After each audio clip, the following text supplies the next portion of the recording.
Le 11 janvier commencent les auditions de la part du Parlement européen, des nouveaux commissaires. Et ce sera passé pas moins de 6 mois entre la nomination de M. Barroso, confirmé à la tête de la Commission européenne, et l'entrée en fonction de la nouvelle Commission qui est prévue pour la fin février 2010. Pourquoi un délai si long? D'une part, la nécessité d'attendre l'entrée en vigueur du nouveau traité, le traité de Lisbonne, et d'autre part, les longues négociations sur la formation du nouveau triangle institutionnel de l'Union.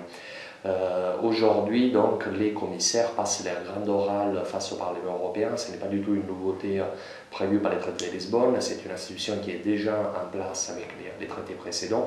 On se souvient notamment qu'en 2004, la commission Barroso avait risqué d'être rejetée par les parlements, et un de ses commissaires, l'italien Rocco Buttiglione, qui avait été nommé par les gouvernements Berlusconi, s'était vu en quelque sorte soutirer son portefeuille à raison des propos homophobes qu'il avait tenus dans l'hémicycle.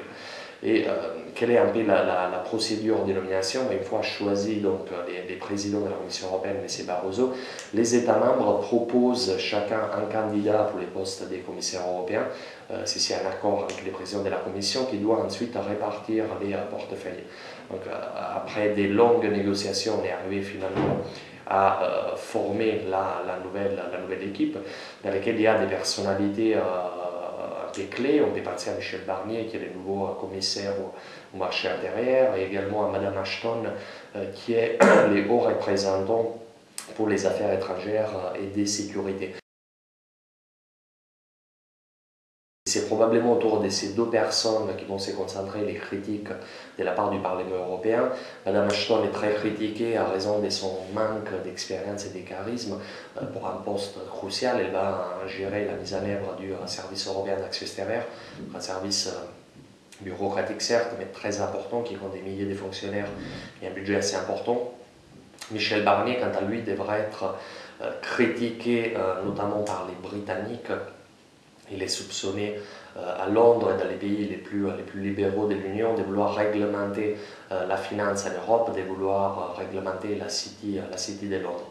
D'autres commissaires qui vont probablement faire l'objet d'un certain débat sont certains des commissaires des pays d'Europe centrale et orientale, notamment les candidats de la République tchèque et de la Slovaquie, en raison de leur passé. Ce sont deux personnes, trois si on compte les commissaires estoniens, qui ont étudié à Moscou, qui ont étudié dans les rangs du Parti communiste et qui sont donc très critiqués en patrie et dans les pays d'Europe centrale et orientale pour leur passé.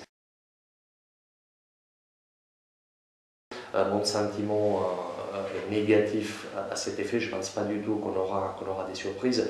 D'une part parce qu'on sent une certaine impatience de revenir à la normale, donc revenir avec des institutions en place, et surtout parce que cette commission, tout comme la nomination du président du Conseil européen, Herman Van Rompuy, et du représentant, donc Mme Ashton, est le fruit d'un compromis politique plus global entre les partis populaires européens et celui qui était les partis socialistes européens, qui a donné donc un nouvel équilibre avec deux personnes du centre-droite, M. Van Rompuy et M. Barroso, et une socialiste, Mme Ashton, à la tête des institutions européennes pour respecter un peu cet équilibre qui était sorti des élections européennes de juin 2009.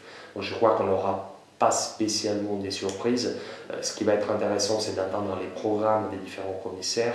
Il faut savoir que chaque commissaire est tenu de répondre à un questionnaire par écrit qui est préparé au préalable par les parlements, et par la suite, lors de ces grandes orales, de spécifier ses priorités. La bonne nouvelle, c'est un majeur contrôle politique de la part du Parlement européen qui pourra donc demander des comptes de l'action des commissaires lors des mois à venir.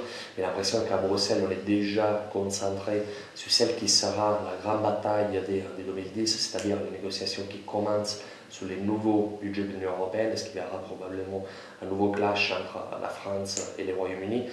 France qui a quand même, disons, remporté une première manche avec la nomination d'Alain Lamassoure à la Commission sur les budgets du Parlement européen, et également avec la nomination de Dacian Cioloș, les commissaires roumains, qui a pris les portefeuilles de l'agriculture et qui est considéré en quelque sorte, qui était considéré comme l'homme des paris. Donc une grande bataille qui va s'engager entre les ténors de la défense de la politique agricole commune et d'autres, notamment les Britanniques, qui souhaiteraient plutôt voir les budgets européens recentrés sur d'autres priorités comme l'innovation, la recherche et technologie et d'autres domaines.